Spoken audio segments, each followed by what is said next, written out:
Nomad visa क्या है? Nomad visa हासिल करने के लिए किन शराइत को पूरा करना जरूरी है?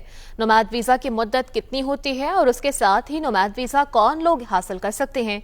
इन तमाम सवालात के जवाब जानने के लिए यह खुसूसी इंटरव्यू देखिए।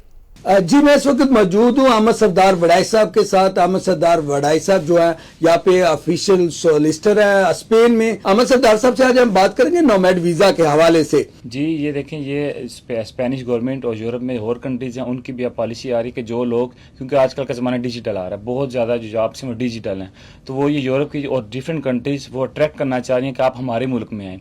तो स्पेन ने भी ऐसी पॉलिसी की है जिसको आप कह रहे हैं नोमैड डिजिटल, हम स्पेनिश में कहेंगे डिजिटल नोमैड वीज़ा।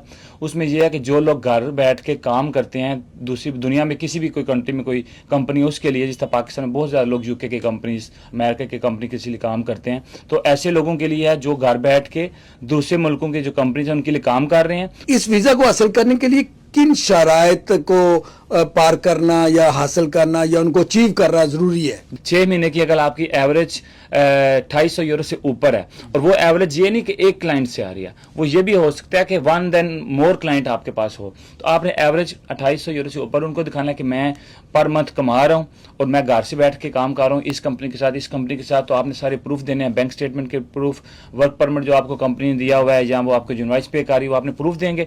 वो जब आपके प्रूफ पूरे होते हैं 6 महीने के, तो आप वैसे 3 महीने बार रिपीट कर, बट रिकमेंड करते हैं 6 महीने, तो आपने स्पेनिश एम्बेसी में वो वीज़ा जमा करवाएं, मेडिकल इंश्योरेंस और छोटी मोटी चीज़ें हैं वो आप जमा करवाएं, तो ये आपका वीज़ा लग जाएगा।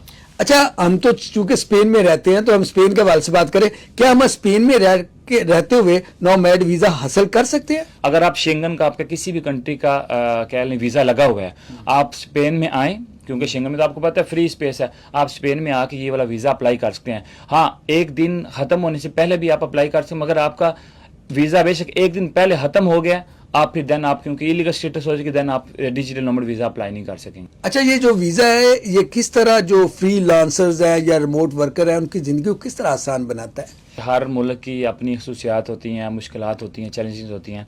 तो जैसे कि हम पाकिस्तान इस वक्त आपको पता है कि हालात उस तरह के नहीं हैं जो पहले हैं।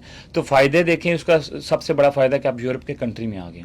यूरोप के कंट्री में आ गए तो आपके पास 25+ कंट्रीज़ का फ्री एक्सेस है। भैया आप पाकिस्तान में, आपको पता है जी, वो जिसको टूरिज्म का शौक है वो भी वीज़ा नहीं लगवा सकता। तो आपके पास एक कार्ड मिलेगा जो पूरे शेंगन में वैलिड होगा, और फ्यूचर में अगर आप चाहें तो आप फ्यूचर में अगर यहाँ 10 साल रहते हैं तो आप स्पेनिश पासपोर्ट भी हासिल कर सकते हैं।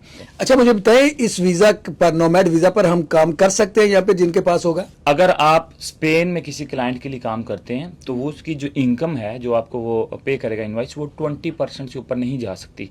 अगर आप, जिस तरह मैंने पहले बताया 250 यूरो से ऊपर होना चाहिए, तो आप यही है कि जो 250 यूरो आपने कह लें दूसरे क्लाइंट जो आउट ऑफ जो स्पेन कंपनीज हैं उनकी तरफ से आपको आना चाहिए, और 20%, ठीक है, सिर्फ जो टोटल आपकी अगर 4000 अमाउंट आप टोटल कमा रहे हैं तो 20% उसका बनता है 800 यूरो। 800 यूरो से ऊपर आप स्पेन की कंपनीज के लिए काम नहीं कर सकते।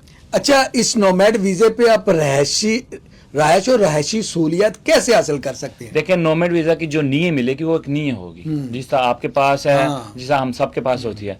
नीयत वो 3 साल की होगी, उसकी मुद्दत पहले यहाँ स्पेन में आपको पता है रेगो की 1 साल की मिलती है, मुद्दत उसकी 3 साल होगी, और वो एक नॉर्मल नहीं है। उसके ऊपर आपको हेल्थ का भी, जो जिस तरह आप हैं आपको हेल्थ की वो फ्री सर्विस, फिर उसके बाद एजुकेशन, जो बच्चों की एजुकेशन होती है वो भी क्या ली मिलेगी, और हर किस्म के मिलेगी उसमें। और दूसरी नीयत में कोई फ़र्क नहीं है। जो रेजिडेंट कार्ड नहीं है, मैं सॉरी बता दूँ, रेजिडेंट कार्ड जो आपका होगा जो है, या जो नोमैड डिजिटल वालों का है, उनमें उसमें कोई फ़र्क नहीं। उसमें एक चीज़ शायद आप पूछे, मैं पहले से बताता हूँ, आप नोमैड वीज़ा के पे आप अपनी फैमिली को बुला सकते हैं। जी, मेरे ख्याल में आप जितने भी हमारे व्यूवर्स हैं उनको नोमैड वीज़े के हवाले से जो हम बता सकते थे या जो हमारे नॉलेज में था कि किन शराइत पे या कोई मुमकिन जो सवाल थे वो आपकी हमने उनके जवाबात अहमद सरदार वड़ाई साहब से लेके दिए हैं। अगर मजीद कोई आपके सवालात होंगे तो इंशाल्लाह हम उनके भी जवाब देंगे। अब तक के लिए इतना ही। तारक भट्टी को इजाज़त दीजिए। अल्लाह हाफिज़।